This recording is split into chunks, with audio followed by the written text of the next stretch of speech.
நமோ பகவதே ஸ்ரீ அரவிந்தாய நமக. ஓம் ஆனந்தமயி சைத்தன்யமயி சத்தியமயி பரமே. எல்லாம் ஸ்ரீ அன்னை பகவான் ஸ்ரீ அரவிந்தருக்கு சமர்ப்பணம். அன்னை அன்பர்களுக்கு எனது இனிய மாலை வணக்கத்தை தெரிவித்துக் கொள்கின்றேன். நம்ம தெரிஞ்சுக்கணும், 4 அம்சங்களாக தெரிந்தார் அரவிந்தருக்கு அன்னைன்றமோனும். அந்த 4 அம்சங்கள் அப்படியே அவங்களுக்குள்ளே இருந்துதான். எப்படின்னா, ஆற்றல் வந்தது, மகேஸ்வரியான ஆற்றல் அவங்களுக்கு எல்லா விதத்துல இருந்தது. அதுக்கப்புறம் எல்லா கலையும் கத்துட்டாங்க இல்லையா, சரஸ்வதி வந்துட்டாங்க. அப்புறம் எதுலையுமே அவங்களுக்கு நேர்த்தி, ஒழுங்கு, இது அடுக்கி வைக்கணும், கிளீனா இருக்கணும், அப்படிதான் சொல்லணும், அதான் போய் பேசாம இருக்கணும், அந்த மாதிரி குணங்கள்லாம் வந்தபோது அது மகாலட்சுமியை அவர்களுக்கு அந்த அம்சம் இருந்தது. அடுத்ததாக மகாகாளி.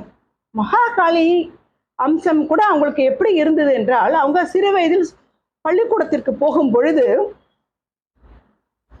நிறைய ஒரு பையன் ரொம்ப குறும்பும் ரொம்ப விஷமமாக இருந்து எல்லாரையும் கிண்டலும் கேலியுமாக எல்லா பெண்களையும் செய்வாராம். அப்போ இவங்களுக்கு அதை பார்க்கறச்சுலாம் கோபமா வருமா. இவங்க கிட்டே அந்த பையன் வாலாட்டிட்டான். இவங்க ரொம்ப 8 வயசு சிறுமி, அவன் கிட்டத்தட்ட 16-15 வயசு பையன். அவன் நல்ல ஆஜானுபாகமா இருப்பானான். இவங்க என்ன பண்ணாங்க, கோபம் வந்து அவனை அப்படியே ஒரு அலாக்கா தூக்கி ஒரு சுழட்டி தூக்கி போட்டாங்களாம். எல்லாரும் அசந்து போய் விட்டார்களாம். அதாவது அந்த மகாகாளியோட அம்சம் இருக்கு இல்லையா, குழந்தையிலேயே வந்துடுது. யாருக்கு அந்த தைரியம் வரும்? எல்லாரும் பயந்து கொண்டு அந்த பையன்கிட்ட ஒளிஞ்சுட்டு அவன் வெளியில போனோன்னு தான் வெளியில வருமா, கிளாஸ் ரூமை விட்டு. அப்படி இருந்த அந்த குழந்தைகள்லாம் இவங்களை பார்த்து அசந்து போயிட்டு ஒரு லீடர்ஷிப்பை கொண்டு வந்துட்டாங்க.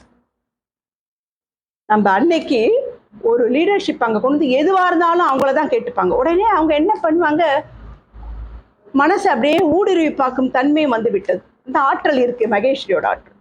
பார்த்து விட்டு என்னென்னலாம் அவர்களுக்குள்ள இருக்கோ அதை அப்படியே அவங்க பேசவே வேணாம், கண்டுபிடிச்சிடுவாங்க, பதில உடனே சொல்லுவாங்க. அப்பேற்பட்ட திறமை அப்போ எழுந்துட்டே இருந்தது.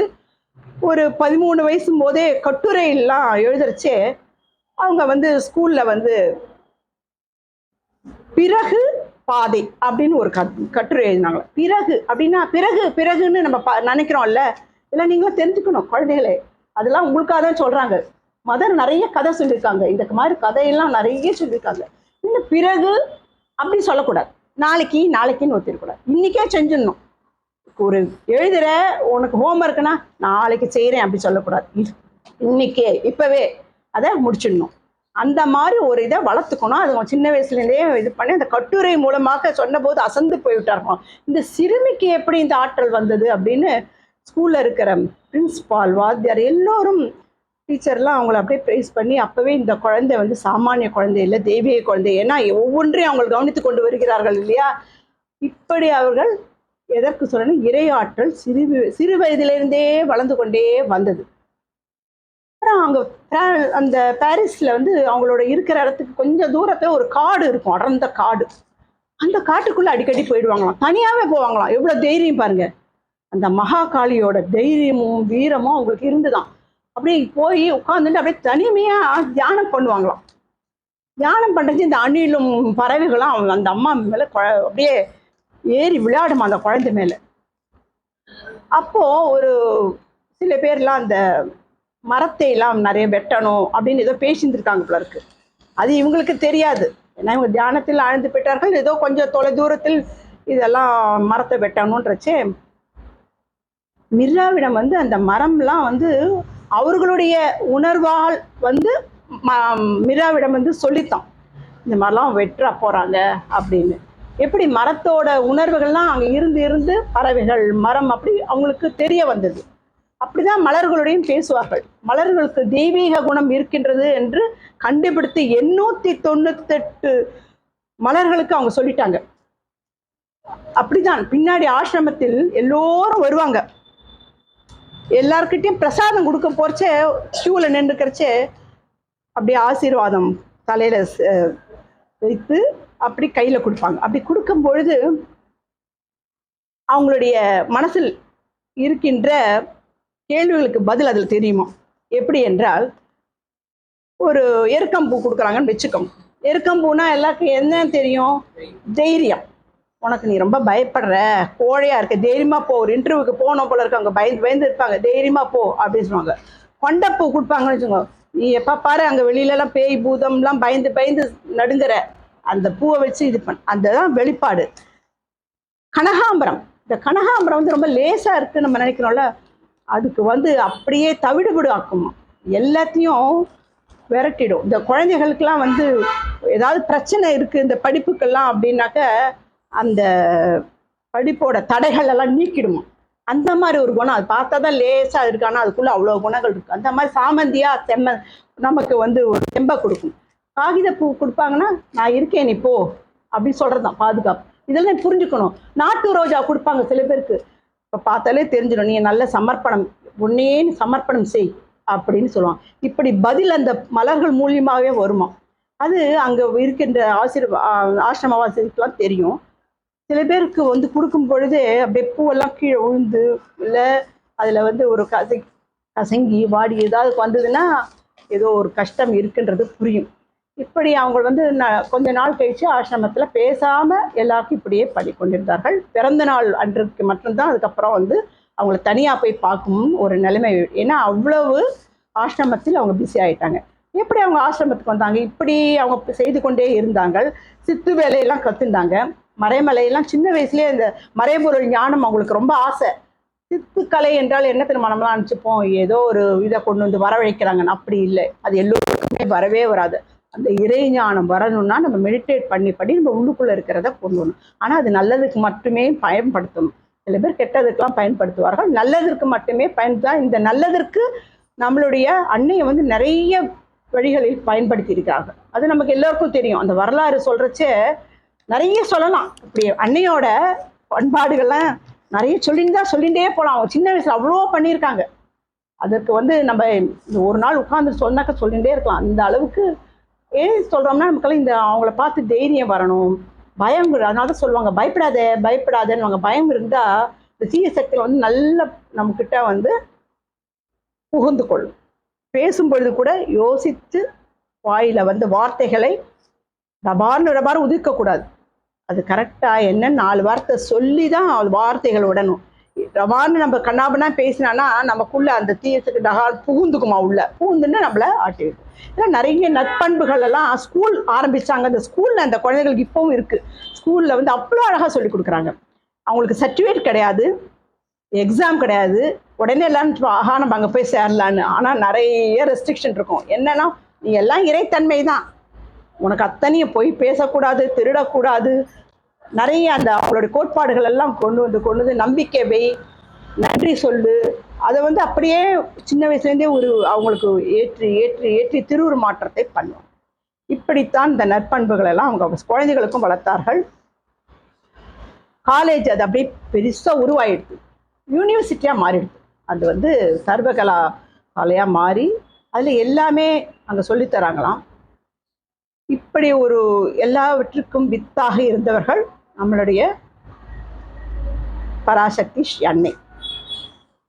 அவர்கள் வந்து எப்படி அரவிந்தரோட தொடர்பு வைத்தார்கள் என்றால், அவங்களுக்கு சித்துக்களை பயின்றார்கள் இல்லையா, அப்போ வந்து ஒரு ஸ்டார் மாதிரி ஒரு இது கிடச்சிதான். அவங்க பார்த்தாங்களாம், இதை வச்சுதான் அவங்க ஏதோ இந்த சித்துக்கலையெல்லாம் பண்றாங்க, இதுக்கு ஏதோ ஒரு அர்த்தம் இருக்கு, அது மறைபொருள் அது உள்ள இருக்கு அப்படின்னு. அந்த அதுக்கு என்ன சொல்லுவாங்க, இலச்சினைன்ற முத்திரை, அந்த ஸ்டார் மாதிரி ஒரு முத்திரை, அதை பார்த்துட்டு அவங்க சொன்னாங்க இதுக்கு அர்த்தம் வேணுமே அப்படின்ட்டு. அப்போ அவங்க திருமணம் செய்து கொண்டிருந்தார் ரிச்சர்ட் பால் என்பவர். குழந்தையும் இருக்கு, ஆண்ட்ரூ என்று. ஏன்னா சமாதியும் போது அவர் வந்தார், ஆண்ட்ரூக்கு சொல்லி அந்த ஆண்ட்ரூ வந்தார். ஏன்னா அவர் இராணுவத்தில் சேர்ந்து விட்டார் ஆண்ட்ரூ.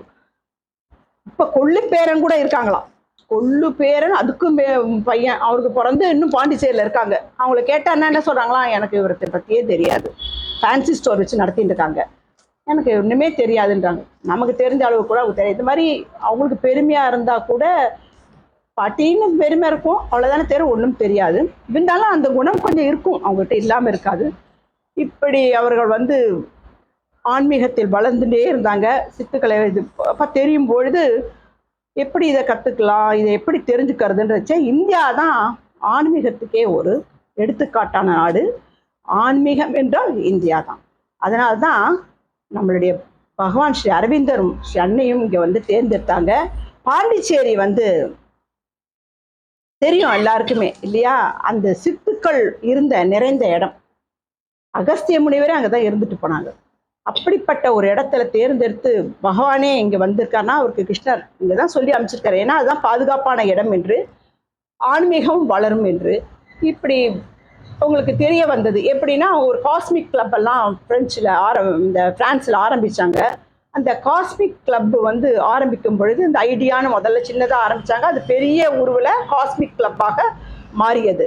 அந்த இருக்கின்ற உறுப்பினர்கள் அத்தனை பேருமே ஆன்மீகத்தை பற்றி தான் பேசுவாங்க, விவாதிப்பார்கள். நம்மளுடைய உபனிஷம் பகவத்கீதையெல்லாம் மதர் வந்து யாரோ ஒருத்தர் கொடுத்தாங்களாம், மொழிபெயர்த்து பிரெஞ்சில். அதை படிச்சுட்டு விவேகானந்தருடைய ராஜயோகத்தை படிச்சுட்டு ஒரு வருடமாக படிக்கிறத ஒரு மாசக்கணக்கிலே முடிச்சு அதை அப்படியே உள்ளாழ்ந்து எடுத்துக்கொண்டார்கள் அந்த பண்புகளை எல்லாம். பகவத்கீதையை படித்தார். இந்த பகவத்கீதையில நம்ம பண்ற ஞானயோகம் கர்மயோகம் எல்லாமே இதுதான். பலனை எதிர்பார்க்காதே, கர்மம் செய் அப்படின்னு சொல்றாரு இல்லையா? அதெல்லாம் அவங்களுக்கு ரொம்ப பிடிச்சிருக்கு. அந்த மாதிரி எல்லா வார்த்தையிலும் அவங்க அங்கே எல்லாரோடையும் டிஸ்கஸ் பண்ணுவாங்களாம். பண்ணிட்டு எப்படி நம்ம இந்த தெரிஞ்சுக்கிறது இதை பற்றி ரொம்ப வேணுமே அப்படின்னு அவங்களுக்கு தோணித்தான். இந்த முத்திரையை பற்றி கண்டிப்பாக தெரிஞ்சுக்கணும், இதில் ஏதோ ஒரு இது இருக்குது அப்படின்னு தெரிஞ்சுக்கிறது. அப்போ இந்த இந்தியாவுக்கு போகலாம். இந்தியாவுக்கு போகணுன்னா நம்ம யாரை பார்க்கறது? அப்போ ரிச்சர்ட் பாலுக்கு பிரெஞ்சில் வந்து ஒரு எலெக்ஷன் ஏதோ நடந்தது, அதற்காக அவர் வந்தார். வரும்பொழுது இவங்க கொடுத்து அமைச்சிட்டு நீங்கள் எங்கேயோ எப்படி பண்ணுவீங்களோ இந்த இந்தியாவில் யாரையாவது ஒரு ஞானியை கண்டுபிடிங்க, கண்டிப்பாக அவங்களுக்கு விடை தெரிஞ்சிருக்கும், என் மனதில் தோன்றது அங்குதான் எனக்கு இதுக்கு பதில் கிடைக்கணும். அவரும் சரி என்று எடுத்துக்கொண்டு போகும்போது அரவிந்தரை சந்தித்தார். அரவிந்தரை சந்தித்த பொழுதுதான் அவருக்கும் அன்னையை பற்றி தெரிந்தது. அவருக்கு அதுக்கு பொருள்லாம் என்னன்னு சொன்னார். நான் போன வாட்டியே சொல்லியிருக்கேன்னு நினைக்கிறேன். அந்த முத்திரைக்கு மேலிருந்து வரும் ஒளியும் கீழிருந்து வரும் ஒளியும் அப்படி சேரும் பொழுது நமக்கு ஆன்ம ஞானம் கிடைக்கும். ஆனால் நடுவில் இருக்கிற அந்த தாமரையெல்லாம் வந்து எப்படி சூரியன், தண்ணியில் இருக்கிற சூரியன் அப்படியே இந்த சூரியனுடைய ஒளிக்கிரணம் பட்டவுடனே எப்படி இந்த மொட்டு மலர்றதோ அந்த மாதிரி நம்மளுடைய மேலிருந்து கீழே வருகின்ற ஒளியும் கீழே இருக்கின்ற ஒரு ஒளியும் சேர்ந்து போய் நம்மளுடைய உள்ள இருக்கின்ற அழுக்குகள்லாம் நீங்கி மலரும். அப்படிதான் இதோட அர்த்தம். இதை கொண்டு போய் அவங்க தெரிஞ்சுட்டு பதில் தெரிஞ்சோடனே இவங்களுக்கு ரொம்ப சந்தோஷமாக போயிடுத்து. அவரும் நானும் வரேன்னு சொல்லிட்டு வந்து பார்த்தாங்க இந்தியாவுக்கு. இந்தியாவில் பாண்டிச்சேரிக்கு வந்தாங்க. இந்தியாவில் வந்த உடனே அரவிந்தர் கிட்ட உட்கார்ந்துட்டு அவர் தான் கிருஷ்ணர், ஏன்னா அவர் சின்ன வயசுலேருந்தே இவர் தான் கிருஷ்ணர். ஒரு நிறைய மகான்கள் வயதானவர்கள்லாம் அவருக்கு கனவுல தோண்டிகிட்டே இருப்பாங்களாம். அப்போ தெரிஞ்சதான் யாரோ ஒருத்தர் வயதானவர்கள் நமக்கு எப்பப்பாரு தினமும் சொல்லிகிட்டே இருக்காங்களே உபனிஷங்களும் அந்த நம்மளுடைய சாஸ்திர சம்பிரதாயம் எல்லாத்தையும் சொல்றாங்களே, யாருன்னே தெரியலன்றச்ச ஒரு வயதானவர் தினம் வந்து சொல்லிகிட்டே இருந்து அப்படியே அவங்களோட ரொம்ப நெருக்கமாயிட்டார். அப்போதான் பகவத்கீதையை படித்தவுடன் புரிந்தது, இந்த உபநிஷதெல்லாம் தான் அவர் சொன்னாரு அப்படின்னு தோணியது. ஓ, இவர் கிருஷ்ணாவா இருக்கும், நமக்கு கிருஷ்ணர் தான் நமக்குள்ள வந்து சொல்றார் அப்படின்னு நினைச்சு கொண்டு இருந்தாராம். அப்போ அந்த ஒளி வந்து அவர் கண்ணில் அப்படியே அந்த கனவுல வரைச்சே கூட அந்த கண்ணில் வந்து ஒளி வந்து அவ்வளோ தீட்சணியமாக அவங்களுக்கு தெரியுமா. இவர் எப்படியாவது கண்டிப்பாக நம்ம லைஃப்பில் பார்ப்போம்னு தோணியது. பாண்டிச்சேரிக்கு வந்து பார்த்த உடனே அரவிந்தரை பார்த்த உடனே ஓ, நமக்கு கனவுல வர கிருஷ்ணர் இவர் தான் அப்படின்னு சொல்லிட்டு நம்மள மாதிரியே மண்டிட்டு நமஸ்காரம் பண்ணார். இதெல்லாம் நமக்கு தெரியும். அப்போ தான் ஆசிரமத்துக்கு அவங்க வந்து வித்துட்டு அவருக்கு உதவி செய்ய போனார். உதவி செய்யும்போது அவருக்கு ரொம்ப சந்தோஷமாயிடுது. அப்போ மொத்தம் ஒரு 5-6 பேர் தான் அரவிந்தரோட இருந்தாங்க ஆசிரமவாசி. அதுக்கப்புறம் இவங்க வந்து கொஞ்சம் கொஞ்சமாக இம்ப்ரூவ் பண்ணி அது 20 பேர் ஆரம்பிச்சு அவர் என்ன சொன்னார், நான் ஒதுக்கத்துக்கு போகிறேன், எனக்கு பூர்ண யோகம் பண்ணணும், அதுக்கு நீ தான் எல்லாம் அந்த ஆசிரமத்திலே நிர்வகிக்கணும் அப்படின்னாங்க. அது நிறைய பேருக்கு பிடிக்கல. அப்போ தான் சொன்னாங்க, அன்னையை பற்றி ஒரு புக்கு எழுதி இவங்களுக்கு இத்தனை அம்சம் 4 அம்சங்கள் இருக்குது, இவங்க பராசக்தியோட அம்சம், இவங்க இல்லைன்னா எனக்கு யோகமே பூர்த்தி ஆகாது அப்படின்னு சொன்ன பொழுது தான் எல்லோருக்கும் புரிந்தது, ஓ இவர்கள் வந்து பராசக்தின்னு. அப்புறம் கொஞ்சம் கொஞ்சமாக ஏற்றுக்க ஆரம்பித்தாங்க. எல்லோருமே அன்னை என்ன சொன்னாங்களோ அவங்களோடைய கூட்டு தியானம் பண்ணுவார்கள், அவருக்கு என்ன சொன்னாலும் பண்ணுவார்கள். இப்படி பல்வேறாக பரவியது. அந்த சாதகர்கள் கூட்டம் வந்து எண்ணிக்கை பல மடங்கு பெருகின உடனே இந்த ஆசிரமத்தில் நிர்வகிக்கணும் இல்லையா, எவ்வளோ கஷ்டம். நம்ம வீட்டில் 4 பேர் இருப்போம், திடீர்னு ஒரு 2 பேர் வந்தால் நம்ம திண்டாடிடுவோம், என்ன பண்ணுறது ஏது பண்ணுறதுன்னு இல்லையா. ஆனால் இவ்வளோ பெரிய கூட்டத்தை வைத்து அவங்க சமாளிக்க முடியவில்லை. ஏனென்றால் அவரவர்கள் கொண்டு வந்த நன்கொடை காணிக்கை அதை வச்சு தானே நடத்திட்டு இருக்காங்க. எப்படி நடத்துறதுன்னு தெரியாமல் இருக்கும்பொழுது ஒரு ஒழுங்கெல்லாம் கொண்டு வந்தாங்க, கட்டுப்பாடு கொண்டு வந்தார்கள். எல்லோருமே எந்த பொருளையுமே இங்கேயே சமர்ப்பணம் செய்திடணும். இங்கே வந்து சேர்ந்தாக்க ஆசிரமத்தில் சமர்ப்பணம் செய்து விட வேண்டும், என்னிடம் ஒப்படைத்து விட வேண்டும், நான் எல்லாவற்றையும் பார்த்துக் கொள்கின்றேன், உங்களுக்கும் தனிப்பட்ட எந்த இதுவும் கிடையாதுன்னு சொல்லிட்டு எல்லோருக்கும் ஒவ்வொரு வேலை கொடுத்தார்கள். படித்தார்கள், அவர்கள் உயர்ந்த பதவியில் இருந்தார்கள். இதெல்லாம் கிடையாது. நீ ஐஏஎஸ் படித்தாலும் சரி, நீ டாக்டருக்கு படித்தாலும் சரி, நீயும் தொடப்பத்தை எடுத்து பெருக்கணும், நீயும் போய் கேன்டீனில் போய் பாத்திரம் அலம்பணும். அப்படிதான் கண்டிஷன். இங்கே உயர்ந்தவர்கள் தாழ்ந்தவர்கள் யாருமே கிடையாது. எல்லாருக்கும் என்னென்ன வேலை தெரியுதோ அதை செய்யணும். மருத்துவராக இருந்தால் டாக்டர் பணியும் செய்யணும், கூடவே தொடப்பத்தை எடுத்து பெருக்கணும். இப்படித்தான். ஒரு ஐஏஎஸ் இதனால நான் ஐஏஎஸ் படிச்சிருக்கேன்னா நீங்கள் வராது அப்படி தான் சொல்லுவாங்க. இங்கே வந்தேன்னா எல்லாரும் சமம், இறைவனுடைய சன்னிதானத்தில் அனைவரும் சமம். அதாவது ஜாதி மதம் வேதம் இல்லாமல் அந்த ஆசிரமத்தை நிர்வகிக்காது. இது ரொம்ப கஷ்டம். எங்கே போனாலும் இந்த ஜாதி மதம்லாம் வரும். நமக்கு வந்து மற்ற நாடு அப்படின்ற ஒரு பேதம்லாம் இல்லாமல் இந்த இடத்துல இன்றும் அதுதான் நிர்வகிக்கப்பட்டு இருக்கிறது. இப்போ ஒரு 3000-4000 பேருக்கு மேலே இருக்காங்க. அப்படிப்பட்ட அந்த ஆசிரமத்தை நிறுவிய நமது அன்னை எப்படி பண்ணாங்கன்னா, மாதம் அந்த ப்ராஸ்பரிட்டி டேன்னு ஒன்று வச்சாங்க. அதை தான் நம்ம வந்து 1ஆம் தேதி அன்னைக்கு ப்ராஸ்பரிட்டி டேன்னு சொல்லி அதை நினைவாக பண்ணுறோம். ஆக்சுவலி அவங்க பண்ணது ஆசிரம சாதகர்களுக்கெல்லாம் சோப்பு, எண்ணெய், டவல் இத்தியாதி என்னெல்லாம் தேவையோ அதெல்லாம் பேஸ்லேருந்து எல்லாம் கொடுப்பார்கள். சில பேருக்கு மருந்து மாத்திரையெல்லாம் அவங்களுக்கு தனிப்பட்ட முறையில் அதுக்கு இல்லைன்னே சொல்லுவாங்க. யார் யாருக்கு என்ன தேவையோ அத்தனையும் கொடுத்தார்கள்.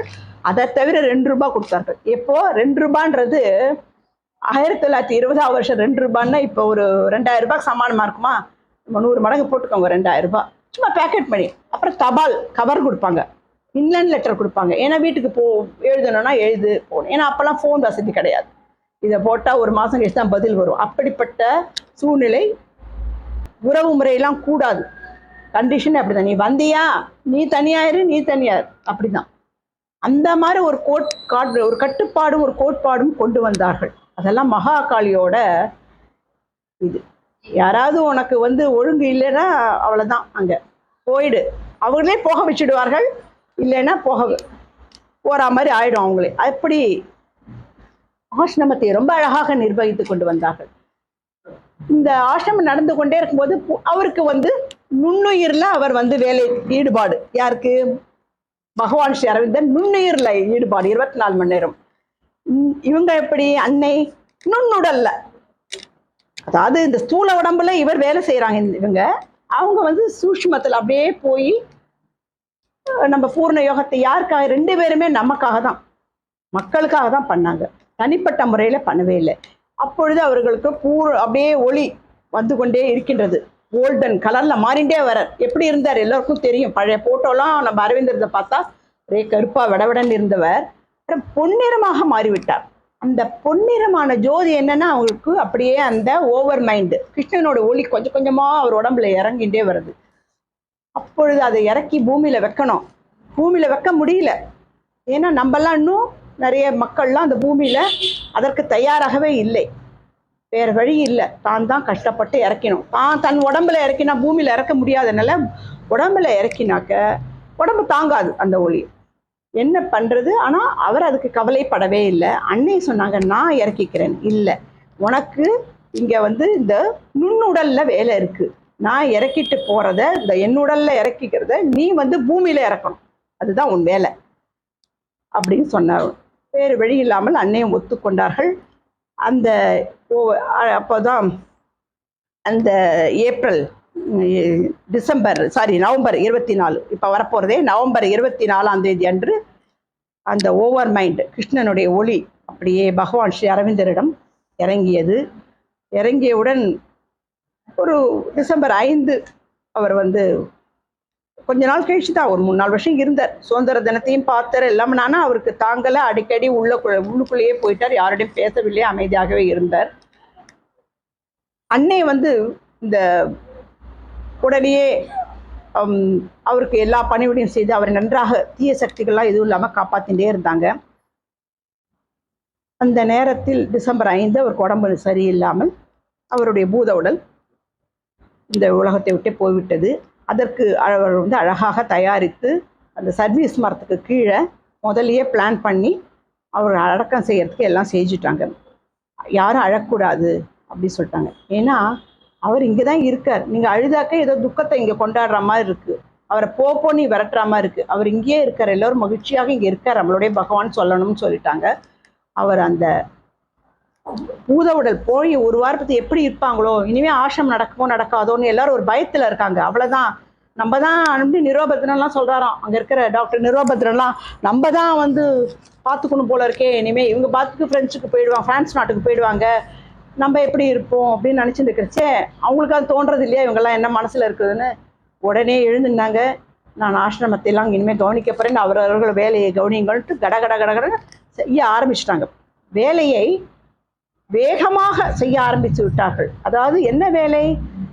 அவர் வந்து இறக்கி வச்சிருக்காரு இல்லையா ஓவர் மைண்டை, அதை பூமியில் இறக்கணும். அவர் சொல்லிட்டு போயிட்டார், இந்த ஒளியை சூப்பர்மெண்டல் பவரை கொண்டு வரணும். நான் ஓவர் மைண்டை கொண்டு வந்திருக்கேன், அதுக்கு மேலே இருக்கிற சூப்பர்மெண்டல் ஒளியை நீதான் பூர்ண யோகம் செய்து கொண்டு வரணும், அதற்கு நீ எல்லோரையும் தயார் செய்யணும், அது ஒன்வே பணி என்று சொல்லிவிட்டார்.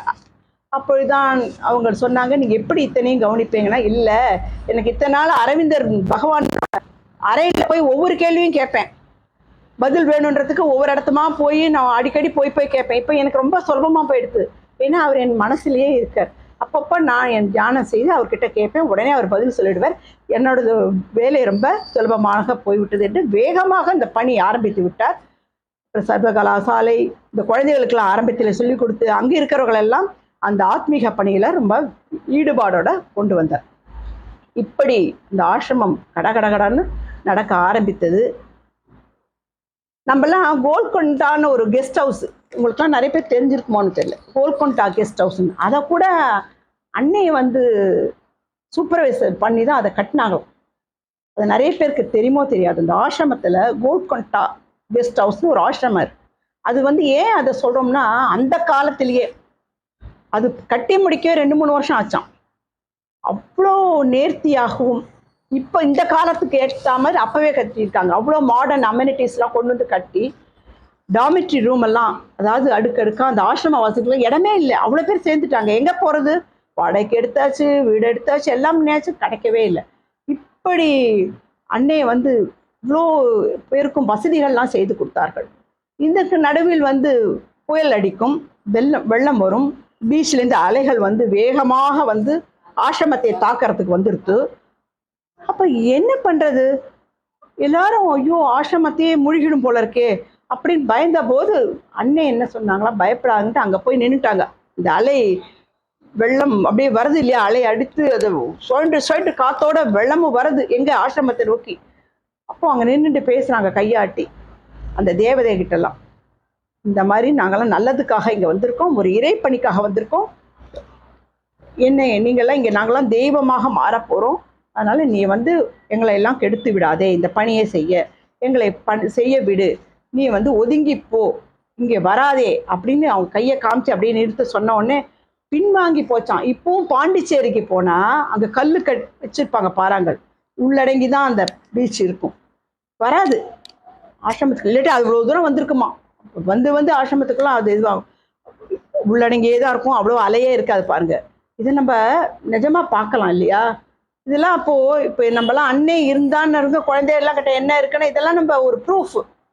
மணக்குள கோவிலில் அங்கேயே எழுதி போட்டிருக்காங்க, ஏன்னா பிள்ளையாரே எப்போ பாரு வந்து மடியில் உட்காந்துன்னு பேசுமா மதர்கிட்ட குழந்த மாதிரி. அப்படி ஒவ்வொன்றும் நடந்த இடம் அது. ரொம்ப விஸ்தாரமான அந்த அன்னை அரவிந்தருடைய ஆசிரமத்தை கட்டினாங்க. அப்புறம் அவங்களுக்குள்ளேயும் சூப்பர்மெண்டல் பவர் வரது. எப்படி வந்தது அப்படின்னு நினைக்கும் பொழுது வந்துட்டே இருக்குன்னு அப்பப்போ சொல்கிறாராம். டிசம்பர் மாதமே சொல்லிகிட்டே இருக்காராம், வந்துட்டே இருக்கு அப்படின்னு சொல்லிட்டு இருக்கும் பொழுது ஒரு பிப்ரவரி 29ஆம் நாள், அதாவது லீப் வருஷம், விளையாட்டு மைதானத்தில், ஏன்னா நாங்கள் ஸ்கூலில் வந்து விளையாட்டு மைதானம் இருக்கும், எப்போ பார் குழந்தைகளையும் வைத்துக்கொண்டு அங்கே தியானம் செய்வார்கள், கூட்டு தியானம். அந்த கூட்டு தியானம் செய்யும் பொழுது அவர்கள் உள்ளே சொல்கிறதாம், இன்னைக்கு ஏதோ நடக்க போகிறது, அவங்களுக்கு தெரிகிறது இல்லையா நடக்க போகிறதுன்னு நினச்சிட்டே இருக்கிறச்சியே தியானத்தில் அமிழ்ந்த பொழுது அவங்க வந்து ஒரு பொன் நிறமாக மாறிவிட்டார்களாம் ஆடை, இந்த உலக பிரபஞ்ச அளவுக்கு மாறிவிட்டார்களாம். அப்படியே போய்கிட்டு இருக்கும்போது ஒரு இறைவனுக்கும் உலகத்திற்கும் நடுவில் ஒரு கோல்டன் கதவு, பெரிய கதவு, அது தள்ளவே முடியாது. அந்த மாதிரி கதவு, அவ்வளோ வலுவான கதவு வந்து தடுத்திருக்கான் இறைவனுக்கும் உலகுக்கும். அது தெரியறது. அதை உடைச்சாதான் இந்த சூப்பர்மெண்டல் பவர் வரும்ன்றது புரிஞ்சு விட்டது. உடனே அவ்வளோதான், அவங்களுக்கு ஒரு சமிஞ்சை வந்து விட்டது அரவிந்தர்கிட்டேருந்து. இன்று வந்து விட்டது, இன்று வந்து விட்டு சொன்ன உடனே இந்த கோல்டன் கதவை எடுத்து இந்த கோடாலியை எடுத்தாங்களாம், அப்படியே போட்டு சம்மட்டியால் அடிச்சாங்களாம், நொறுக்கி பலம் கொண்டு அப்படி தூள் தூளா போய் அங்கிருந்து அப்படியே மழை மாதிரி அந்த ஒளி வந்துட்டே இருக்கான். ரொம்ப நாளைக்கு வந்துதான், பால்கனி தரிசனத்தும் போதெல்லாம் கூட அவங்களுக்கு வந்துதான். அவங்க சொல்லுவாங்க இந்த மாதிரி ஒரு கோல்டன் இதுதான் லீப் வருஷம் சொல்லுவாங்க. அதை வந்து கோல்டன் தினம் என்று அன்னையை வந்து பேர் இட்டாங்க. இந்த 29ஆம் தேதி நடந்ததை அவங்க ஒரு 4 வருஷம் கழிச்சு 1960 தான் எல்லாருக்குமே ரிவீல் பண்ணாங்களாம்.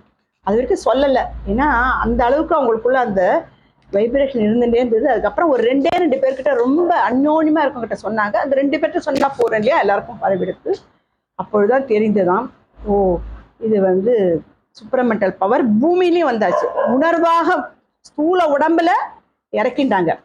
இதை வந்து நான் அடுத்த 29ஆம் நாள் இப்போ வரதே 24 நவம்பர் அன்னைக்கு வரது இல்லையா, ஓவர் மைண்ட் அந்த இறக்கி வச்சாரு, அந்த நாளுக்கு சேர்த்தே இதை சொல்றேன் நான்.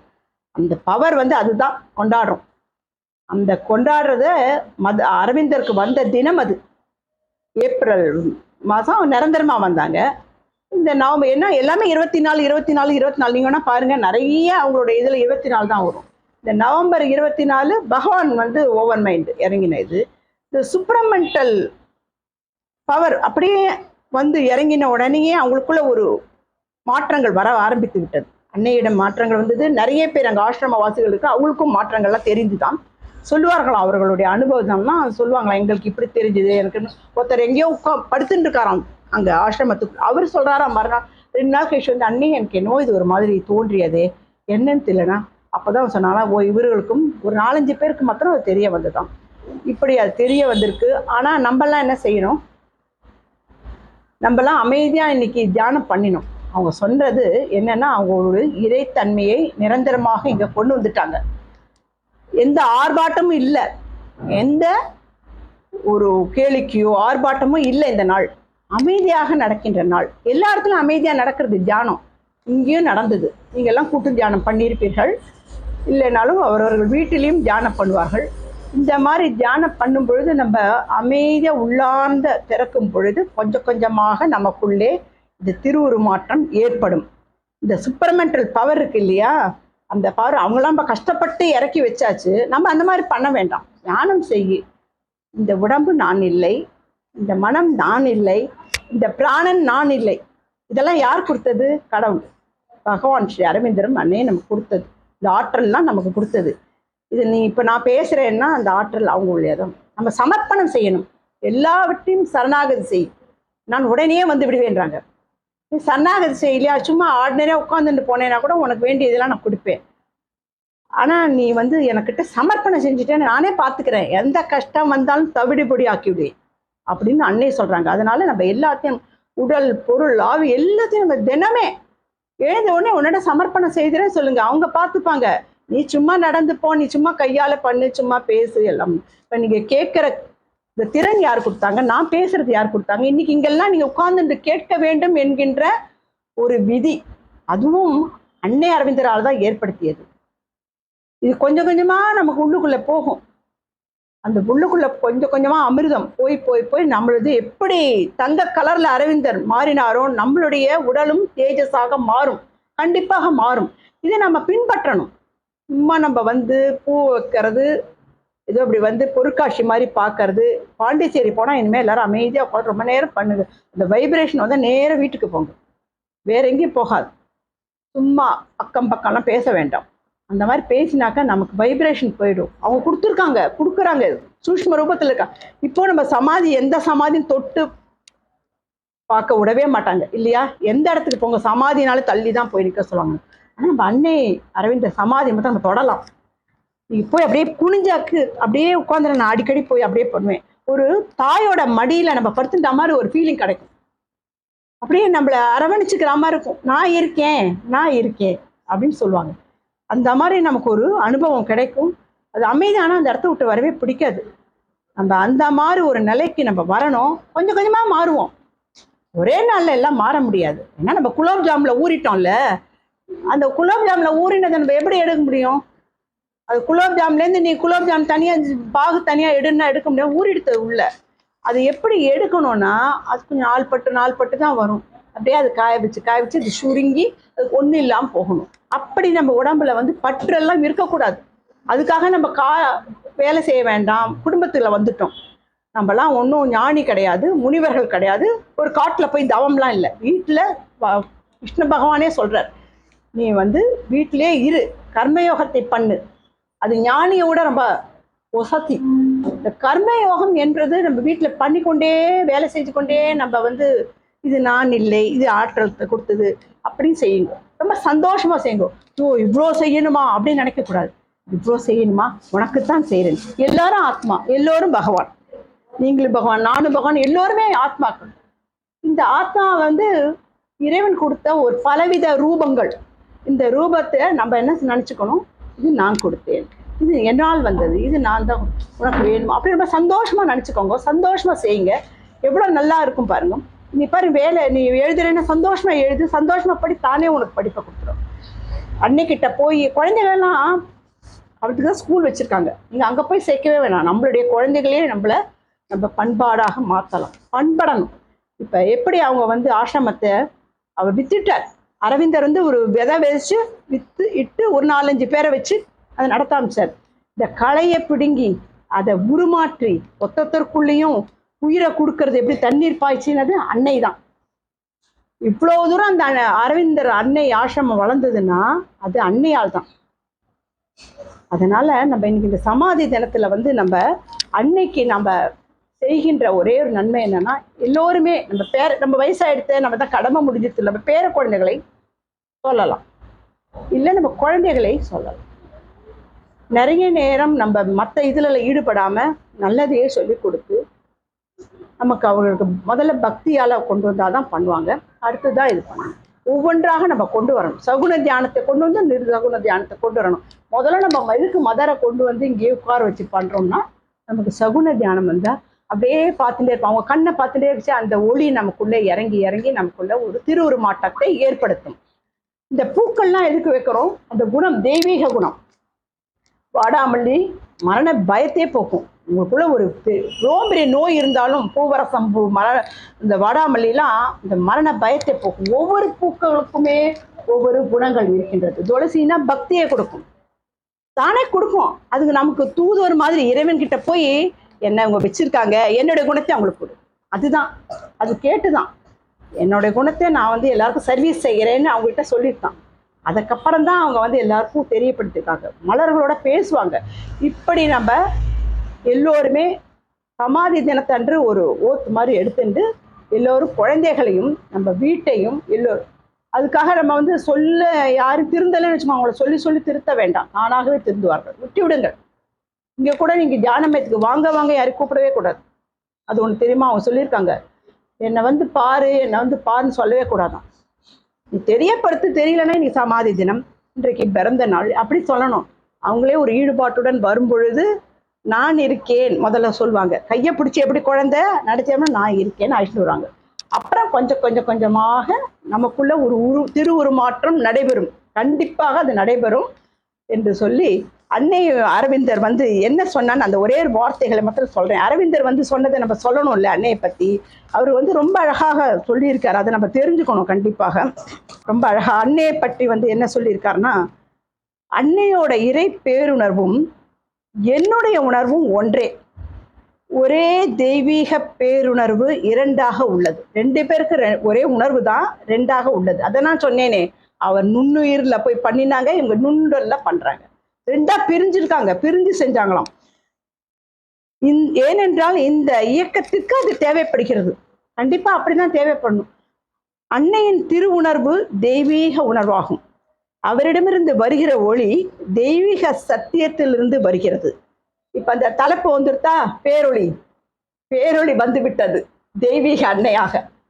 மார்க்கிட்ட சொல்ற தெய்வீக பேரொளி இங்க வந்து வந்தாச்சு. யார் ஒருவர் அன்னையை, ஏன்னா இவங்க சொன்னதுக்கும் அவர் தலைப்பு கொடுத்தார், நான் கொடுக்கல, அவர் தலைப்பை போட்டதுக்கும் அன்னை அரவிந்தர் சொன்னதும் ரொம்ப, யார் ஒருவர் அன்னையை ஏற்றுக்கொண்டு அவர் வழியே வாழ்ந்து அன்னையோட திருவொளியை பெறுகிறார்களோ அவர்கள் உள்ளம், மனம், பிராணன், உடல் எல்லா நிலைகளிலும் உண்மையைத்தான் காண்பார்கள். என்னுடைய பாதையும் அன்னையினுடைய பாதையும் ஒன்றே. அந்த பாதை விஞ்ஞான மாற்றத்திற்கு, அதாவது சுப்ரமெண்டல் பவர்னு இங்கிலீஷில் சொல்லுவாங்க, அந்த தெய்வீகத்தை உணர்வதற்கும் அழைத்து செல்லும். அன்னையினுடைய ஒளியும் சக்தியும் சத்தியத்திலிருந்து வருகின்றவை. எப்பொழுதும் அன்னையின் ஒளியோடும் அருட்சக்தியோடும் தொடர்பு கொண்டவை என்று அவர் அரவிந்தர் சொல்றார். நம்மலாம் என்ன சொல்றோம், ஸ்ரீ அன்னையே, ஸ்ரீ அரவிந்தரோட இந்த யோக சக்தியை பெற்ற இந்த மகாசக்தியை எங்களுக்கு நல்ல அருளாசியை வழங்கு, உன்னிடம் நாங்கள் எங்களை முழுமையாக சமர்ப்பித்து நாங்கள் கண்மூடி உன்னிடம் பிரார்த்தனை செய்கிறோம் என்று சொல்லி இந்த உரையை முடிக்கின்றேன். ஓம் சாந்தி சாந்தி சாந்தி.